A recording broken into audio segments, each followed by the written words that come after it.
ഇന്നൊരു ഡിന്നർ പ്രിപ്പറേഷനുമായിട്ടാണ് ഞാൻ വന്നേക്കുന്നത്.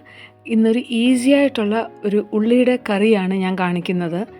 വളരെ പെട്ടെന്ന് നമുക്ക് ഉണ്ടാക്കാൻ പറ്റും ഇത്. ചില സമയത്ത് നമ്മൾ ഉള്ളി മേടിക്കുമ്പോൾ വലിയ ഉള്ളിയുടെ കൂടെ കുറച്ച് ചെറിയ ഉള്ളിയും വരും. അപ്പം ഞാൻ ഈ കറിക്ക് വേണ്ടി ഇതിനകത്തുനിന്ന് ചെറിയ ഉള്ളി മാറ്റി വെച്ചിരുന്നു. എന്നിട്ടാണ് ഈ പ്രിപ്പറേഷൻ ഉണ്ടാക്കിയേക്കുന്നത്. അപ്പോൾ ആദ്യമായി നമുക്ക് പാനിൽ കുറച്ച് എണ്ണ ഒഴിക്കാം. അതിൽ നമുക്ക് കുറച്ച് ക്യാപ്സിക്കം കട്ട് ചെയ്തത് ഒന്ന് വഴറ്റിയെടുക്കാം. ശേഷം അതിൽ നമുക്ക് ആ ഉള്ളി എടുത്തതൂടെ ഒന്ന് വഴറ്റിയെടുക്കാം. എന്നിട്ട് ഇതൊന്ന് മാറ്റി വെക്കാം.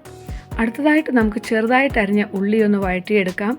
അതിലേക്ക് കുറച്ച് മസാല, മഞ്ഞൾപ്പൊടി, മുളക് പൊടിയും മല്ലിപ്പൊടിയും ചേർത്തൊന്ന് ഇളക്കാം. അതിൽ കുറച്ച് വെള്ളവും കൂടെ ചേർക്കാം. ശേഷം അതിൽ നമുക്ക് കുറച്ച് തൈര് ഒഴിക്കാം. അടുത്തതായി നമുക്ക് നമ്മുടെ വഴറ്റി വെച്ച ഉള്ളിയും ക്യാപ്സിക്കവും അതിൽ ചേർക്കാം. എന്നിട്ട് എല്ലാം ഒന്ന് ഇളക്കിയതിന് ശേഷം ഒന്ന് അടച്ചു വെച്ച് വേവിക്കാം. ഇവിടെ സൈഡ് ഡിഷിന് വേണ്ടി ഞാനിവിടെ ഗ്രീൻ കളറിലെ കബാബ് വറക്കുന്നുണ്ട്. കുറച്ച് മല്ലിയിലയും ഞാൻ നമ്മുടെ ഉള്ളിക്കറിയിലേക്ക് ചേർത്തിട്ടുണ്ട്. ഇനി നമുക്ക് നമ്മുടെ ഡിന്നർ ഒന്ന് സെർവ് ചെയ്യാം. നമ്മുടെ സ്പെഷ്യലായിട്ടുള്ള ഉള്ളിക്കറിയും ചപ്പാത്തിയും ചിക്കൻ കബാബുമാണ് ഇന്നത്തെ സ്പെഷ്യൽ. അടിപൊളി ടേസ്റ്റാണ്. എല്ലാവരും ഇത് ട്രൈ ചെയ്ത് നോക്കണം.